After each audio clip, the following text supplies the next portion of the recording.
go, and he hasn't made. We're going on the lesser included robbery. Thank you. There are some misdemeanors that are out there that are going to be taken care of, so we're going to need to determine the restitution on those misdemeanors. Right here at the 6-minute mark, the judge is confirming whether the defendant will waive the formal reading. That's basically skipping the step where the full charges are read aloud in court. Most defendants waive, ETIT saves time, and avoids hearing a long list of allegations. But it always makes you wonder, should people be required to hear every word of what they're accused of? Or is this efficiency a good thing? This is part of it, if there's any. Good morning, sir. Are you James Ward? Yes, ma'am. Good morning.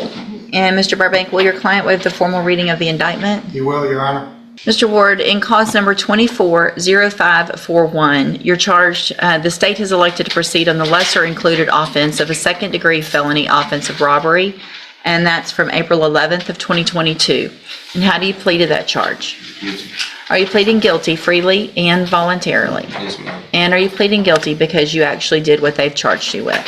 I have here on the computer some documents that have your signature on them that the state's marked as Exhibit Number 1.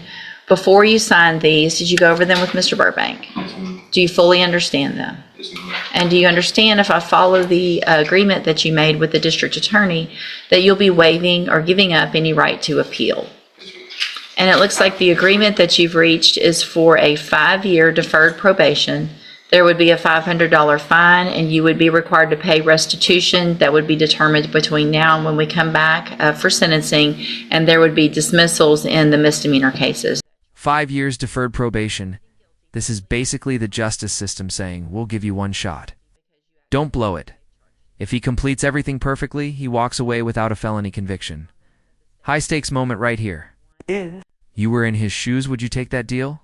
Or try your luck at Trier? Is that your understanding? Yes, ma'am. Do you also understand, if you're not a U.S. citizen, that a plea of guilty or no contest may result in your deportation, exclusion from admission to the country, or denial of naturalization under federal law? State tenders number 1. No objection to one. It's admitted. Any evidence that Mr. Ward's not competent? All right, sir, I'm going to find that you entered your plea of guilty freely and voluntarily. Find that you're mentally competent and you understand the nature and the consequences of that plea. Find sufficient evidence to find you guilty. However, I'm going to reset your case so the probation department can do a pre-sentence report. That'll give me more information about you, your case, and then we'll figure out restitution, and we'll come back later for sentencing. Yes, sir. Your Honor, there's a case that was received by our office just a few weeks ago, not yet indicted, for evading with a motor vehicle. The offense date is from December of '24. Okay. Should that case get indicted, we will be running it concurrent with this. Okay. If I it don't gets think, I don't think a decision's been, or I don't think it's been presented to the grand jury yet. All right. So obviously, if that case gets indicted, the understanding is that you would come in, we would do the same thing on that case, and you would have a probation that would run at the same time as this one. Is that your understanding? Yes, ma'am. All right. You need to stop and talk to probation on your way out of the courtroom, and she's sitting at that desk right over there, okay? We'll see you back at sentencing. Yes, sir. Thank you, Your Honor. Michael McCain. And good morning, sir. You are Michael McCain? Yes, ma'am. And Mr. McCain, Mr. Vasquez is here for Mr. Macon, and have you had an opportunity to go over that PSI with him? Yes, ma'am. And are you okay going forward today with your sentencing with Mr. Vasquez? And I've received that pre-sentence report. This is 241408. Has everyone had an opportunity to review that report? Yes, Your Honor, just read. Are there any additions or corrections to that? Just read. No, Your Honor. All right, Mr. McCain, I'm going to find that you entered your plea of guilty freely and voluntarily. Find sufficient evidence to find you guilty. However, I am going to follow the agreement that you made with the district attorney and defer all proceedings, place you on probation for a period of 10 years. You're ordered to pay a $500 fine and to follow all of the rules and conditions of probation. If you do that, and there's no reason for me to think you won't, this seems like it's something that Listen to the judge here. She's signaling this wasn't typical. It's criminal behavior, but something driven by emotion involving his child. Judges rarely say things like that unless they genuinely believe the defendant can turn things around. This is one of those pivotal crossroads in a case where the courtroom tone shifts from punitive to hopeful. is very out of character for you, and also something that even you admitted was because of some emotions that had to do with your child and ex and things like that. Obviously, you understand now this isn't the way to handle that, correct? If you do everything you're supposed to on this probation, it's an excellent opportunity because you don't have a felony conviction. When you successfully complete it at the end, the case will be dismissed. You'll never be a convicted felon. The other side of that, though, is if you violate your conditions of probation, you can be brought back into court, you could be found guilty of the offense, so you would be a convicted felon, and you could go to prison for up to 20 years because of this. Do you understand?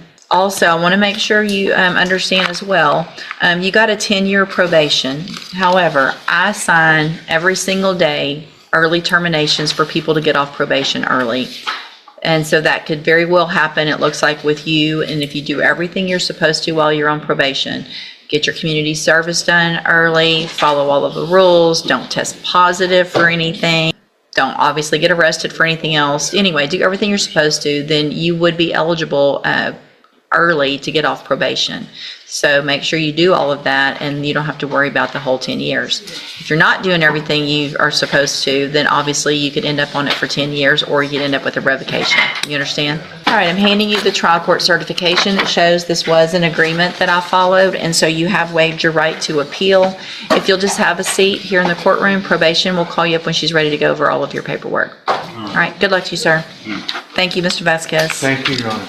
Well, I guess we're going to wait just a little bit longer to see if he shows up, and then we'll try to figure something out in just a little bit, ma'am. So don't let you can step right outside the courtroom, but don't go far unless I tell you you can leave, okay? Yes.